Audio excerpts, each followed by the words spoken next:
it's good to treat other people the way you would like to be treated yourself. It's like a golden rule, and there's a reason for it. And that reason is that we're connected in some strange way that we don't totally understand. And unless you are good to other people around you, unless you're kind and friendly and warm and loving, you're not going to enjoy this life. You're just not. You're going to be problems everywhere you go. You're going to have problems everywhere you go. You got to figure out a way to enjoy this life. It's not because of Jesus. It's not because of Moses. It's not because of anybody that may or may not have ever existed. It's because that's how you fit in better in the world. That's how you stay positive. And it doesn't have to be some that was written 5,000 years ago on animal skins. That doesn't have to be the golden rule because it's old. That's dumb. We need to figure out, like, now, today, what is, the best way to live your life? What is the, there's got to be ways where you can be putting forward the most positive energy. I mean, we know objectively what's causing pollution. We know objectively what's causing birth defects and we're taking in too much chemicals and not enough vitamins. We know objectively all this stuff. We know how to organize our world, and yet we don't do it. We know how to organize our health, and yet very few people do it. We know all these things. The right path to being a happy, healthy person is to do all the shit that we already know you're supposed to do. Take care of your body. Take care of your health. Take care of your mind, your stress. Meditate, be kind to people. We all know that. I mean, you ask anybody, they know how to get by and to be the most evolved version of you that you can be. I mean, it's not like a magical checklist. If you talk to people about it, you said, okay, here you got a person, you want to improve them. What are the things you're going to do? Okay, well, if I was a life coach, the first thing I would say is this guy's got to get on a diet that makes it healthy. I don't mean a diet just to lose weight. I mean just healthy foods in your body. Many vegetables. Vegetables, a lot of good quality protein, a lot of water. Stop the sodas, stop the bullshit. Start working out your body and get a better sense of how this machine feels when it's moving, it's flowing better, there's less tension in it, your mind feels relaxed and you enjoy every single moment of the day better. Step one, everybody knows that step, right? What's step two? Be cool to people. Be nice to as many people as you can. Smile at as many people as you can. Have them smile back at you. Tip well when you go to restaurants. Just do the most you can. Be as nice as you can, and just still manage to not have people walk all over you. Just get through this life as nice as you can. What else? Do what you want to do with your life, right? Don't go be doing something you don't enjoy. Don't do something don't get locked into, a car that you can't afford and doing something crazy because you need the money. Don't do that. Do what you want to do. Do what the is it that you really want to do?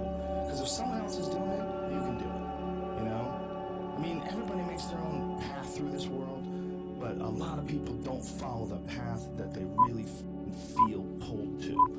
Because for whatever reason, they got negative programming.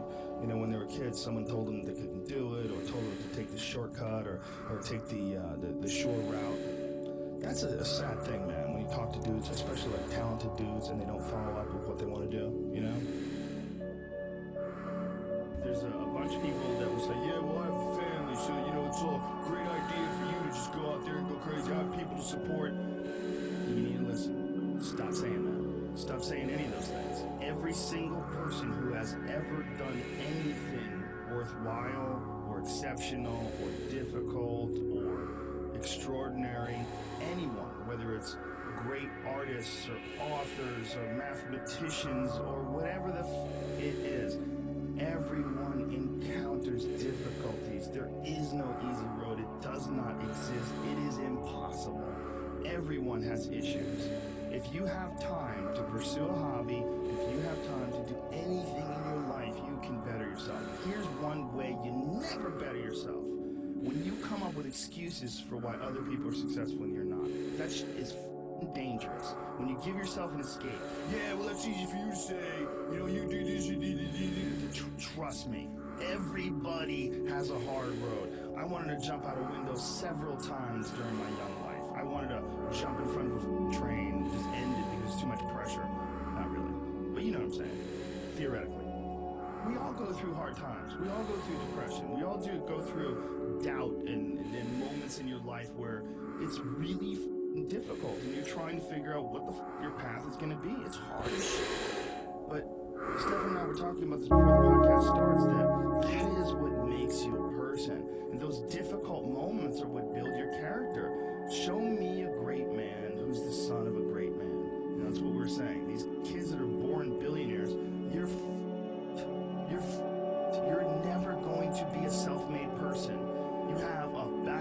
trust, for your backup trust, for your trust, and you're man. I'm fascinated by martial arts. I'm fascinated by comedy. I'm fascinated by many, many different things. I don't understand when people say they're bored, because if I had the time to live 100 lives, I'd be speaking different languages. I'd be living in different countries. I would try a number of different careers, because I think there's a lot of unbelievably fascinating, puzzling, complex things that you can study in this world.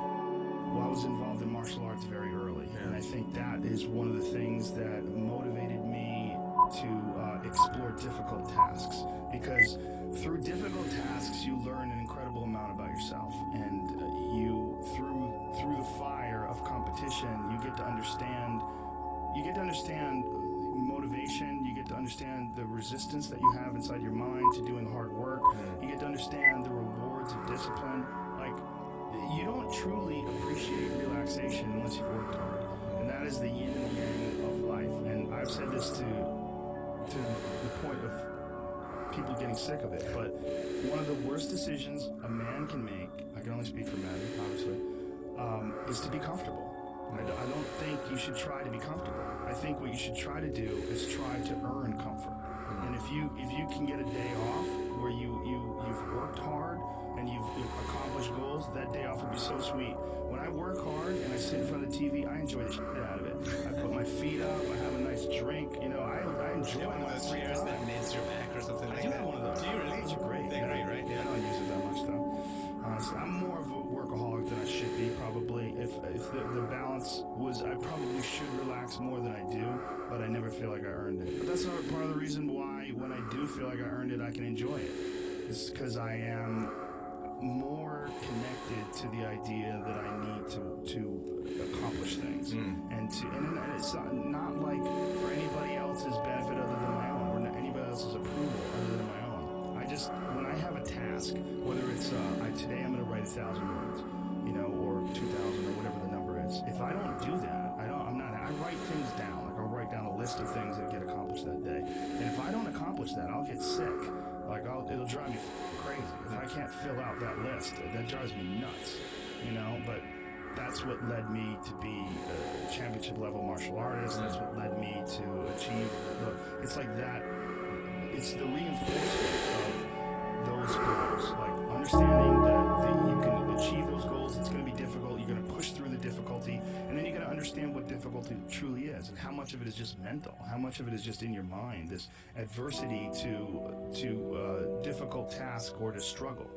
And a lot of people have that. They're scared. They're scared of complications. They're scared of failure. Failure is a big one that people are afraid of, but failure is one of the most important things you could ever have as far as like the motivation to do things differently. One of the reasons why I think that I'm good at friendships and relationships is because I failed at them in the past. One of the things that I'm good at comedy is because I bombed on stage. One of the reasons why I'm good at work is because I've been a worker in the past, and I know the feeling of failure, the feeling of shame, of being like a weak, non-motivated, lazy person. It's a weak feeling. You don't respect yourself. And I have this phrase that I use all the time to people to try to motivate people. I say that be the hero in your own movie. Pretend that if your life was a movie and your life started now, what would the hero do? What would the person that you respect do? What would the person that you admire, the person that inspires you, what would they do? Well, do that and if you do that, you slowly build momentum. Today I did what I wanted to do. Today I started a class in yoga. I did this. I did all these things I was saying I was going to do, and now I feel momentum. And momentum is a very important point in people's lives. That's why some folks don't like to take days off, because they feel like they're losing momentum. And you sort of have to restart the wheel up again after a vacation. And there's a lot of folks that live life on a cushy cloud of marshmallows and bullshit. And then one day something goes wrong. And that's why spoiled kids are so sad. Like, a spoiled young boy is one of the saddest things ever. A young boy that becomes a man and can't take care of himself, and his dad has to keep on rescuing him. His dad has to keep on bailing him out of situations and giving him money. I've met guys like that. And that is a crippling affliction when they don't have the character themselves to be able to get by in life. They constantly need someone to help them and bail them out. Even as a grown man, I've met guys in their 40s that still need help from their parents. I'm like, what the man? You're never going to get it right, because somewhere along the line, I didn't face enough of the adversity to realize that there's sometimes you just gotta get up and get shit done. There's sometimes where you have to pull yourself up and you have to push forward even if you want to stay in bed. And if you don't do that, and you just keep calling on your daddy and your daddy keeps rescuing you, you never develop those tools. You never develop that ability to recognize what you're doing wrong with your life. Because you're soft, you gotta push me, you got a safety net for your safety net. If you had a kid, obviously you do have a kid, but say if you had like a 20-year-old and he's just a gober, where he wake and bakes and doesn't get anything done, he's just always like hanging out with his friends and playing video games, and he's just a loser. I wish there was a way you could show someone like that. I knew that you were getting some comfort and satisfaction by just laying around, doing nothing, eating, getting fat. But your life would feel better and richer if you had a goal, you chased that goal, you accomplished some things, and you would get this boost of confidence, you get this boost of self-esteem, like whatever it is that you're into doing. Maybe you're into drawing comic books, maybe you're into but making pottery or sculptures, but find whatever the that is and pursue that instead of doing nothing. Like the people that are doing nothing, those are the real people. Look, doing something might be as simple as like that Alex Honnold guy, which climbs rocks, but he's world-class rock climber. It's something. If you grew up with losers and you're around a bunch of people with shitty attitudes, especially if it's in your household, I was very lucky that both my mom and my stepdad, they're the least hater people I've ever met in my life. They're just not haters in any way. Like if someone's doing well, they're always like, wow, look at this guy. Like, wow, look at her. Wow, look at him. There was never any hate in my house. Your life is certainly some sort of a journey. It's certainly some sort of a journey. And we have to all be aware that when we're making journeys, we're not going to always make the right steps. And sometimes you have to back up and try again.